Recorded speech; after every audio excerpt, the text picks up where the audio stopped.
recognizing that we are one with that complete perfection of spirit, each one of us in this room, let us talk this morning about what we've been doing lately. And there's some pretty great things. This morning I'm talking about the ascent of spirit, and you notice that we are always ascending, and that is true, that the greater truths we realize about ourselves, there is an opening up and there is a commencement of an action of improvement and perfecting that goes out to touch all the outer conditions of our life. So the ascent of spirit, the ascension, you know, we used to think in times past that this was some great far-off mystical concept which we thought was reserved for the special initiates, the special beings. It was some type of a special event that only took place within great sages and masters, great beings and gods of immeasurable enlightenment. Only they alone could achieve this exalted state. Like Jesus Christ, like Buddha, the Essenes, and on, and so on. And so we have failed to realize, up until this point, that the great message is not so much we are a special category, and you should adore me and worship me, but see through me, see through what I do and what I am, what you are also. So what's so wonderful today, and you can tell that it's happening, there's a great movement in consciousness, universal movement in consciousness. We are coming into a time period where we are accepting this divine fact that that which the great ones have done is a very thing that it is now time for me to, take up the grail, so to speak, of my truth and go ahead and do. So universally, we are doing this to the degree, collectively, and we're all feeling this impulse. So where are we ascending on this movement? Why, into the heavens. Well, when we say the heavens, what do we mean by the heavens? Where are those heavens? We mean the heavens of loftiest consciousness, highest awareness, the summit awareness of knowing that which you are. The loftiest place of lightest glowing life force set free through me and you, free of all encumbrance and limitation, soaring free, spirit, that which we are at the highest dimensions, manifesting and bringing out that which we are as one with perfect spirit. So today, we are called the ascending generation, and all the great scientists today, the great mystics and metaphysics who gather around the world know this fact, that we are indeed returning home. All right? And that's all of us. And this is young and old in terms, we know there's no age in spirit, but in terms of how we tend to limit things, it doesn't matter what your age is. It doesn't matter what your status is. It doesn't matter what your religion is. Young and old, near and far, are all being gathered as a one in this great collective action by the mighty vibration of evolution that has been going on. So this is going on as a collective undercurrent, let's say, wherever life is happening. And the world and us, we're beginning to have a new idea about ourselves. And, the great mystics have called it Atman. That is when human life recognizes that they are divine expressions. God-man, God-woman, Atman. Infinite God expressing in and through us. So this mighty vibration is going on. And how are we receiving, the impulse?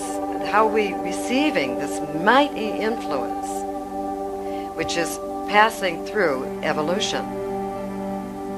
I would say that in the past, it has been whispered quietly to each one of us, wherever we are, in the midst of our circumstances, whatever we're doing, in the secret place of our heart, where we find our soul's connection through meditation, through contemplation, with infinite God, great I am, the source of our spirit, our life.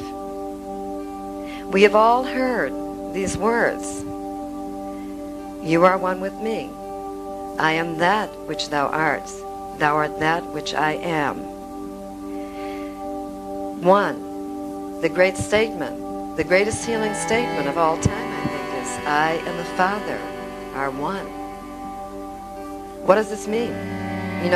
Some big guy in the sky? No, I and the Father principle, the principle of life force, all that it is, are one. I am it, it is me. It breathed me into being. I am the very stuff of that which it is.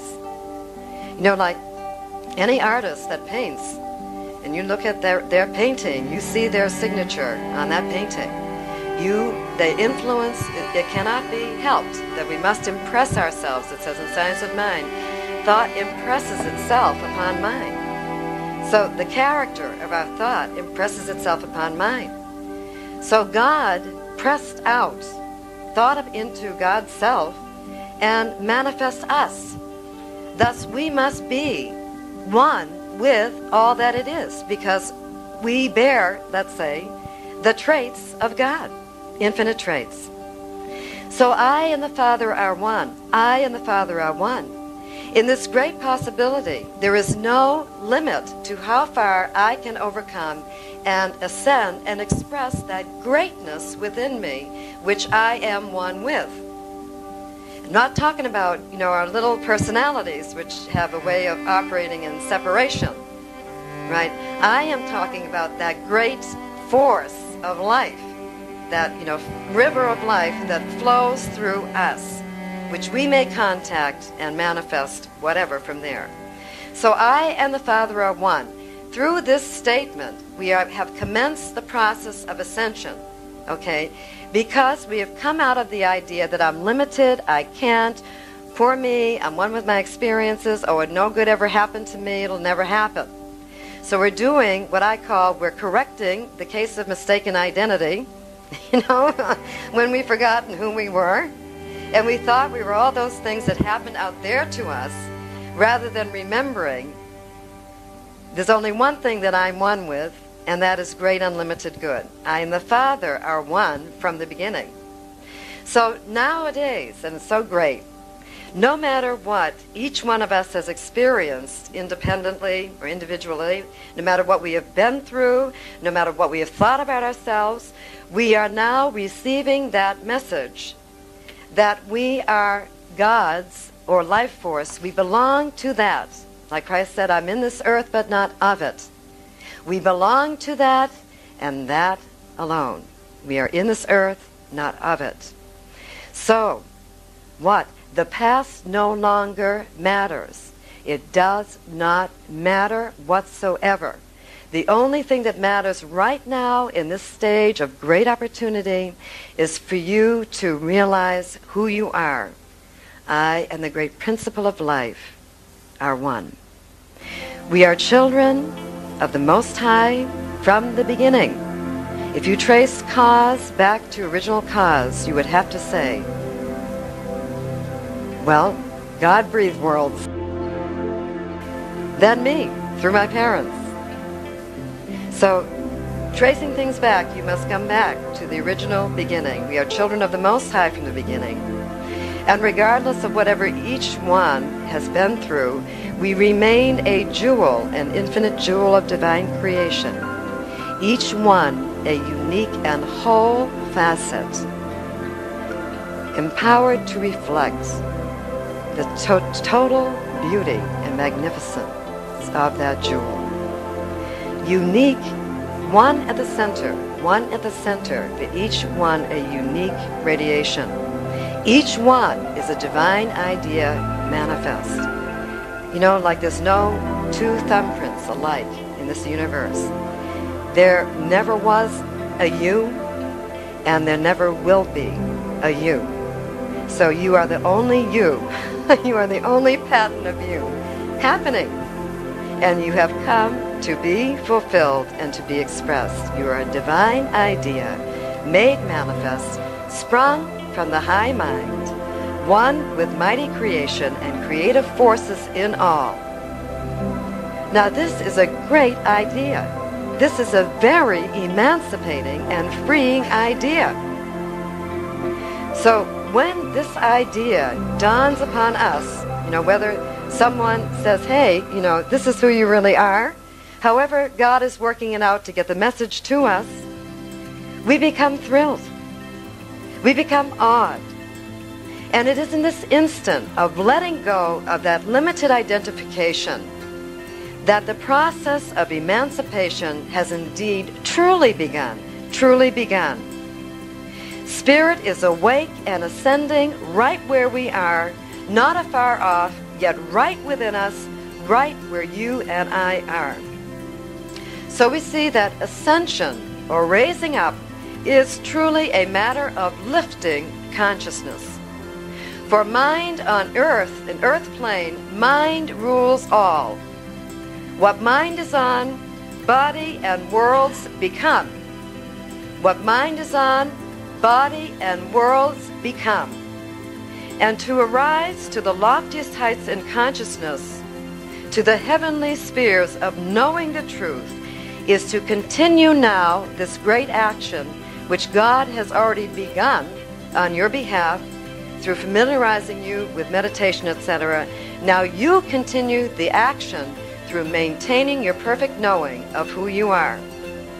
And there is a task that we now must perform once we begin to become enlightened. And that is to turn away from appearances, practice turning away from conditions, and turning upward in mind and heart, floating free above conditions, detaching yourself from all those conditions you had bogged yourself down in, and returning to the truth of yourself, which is you are ever one with God and infinite creation.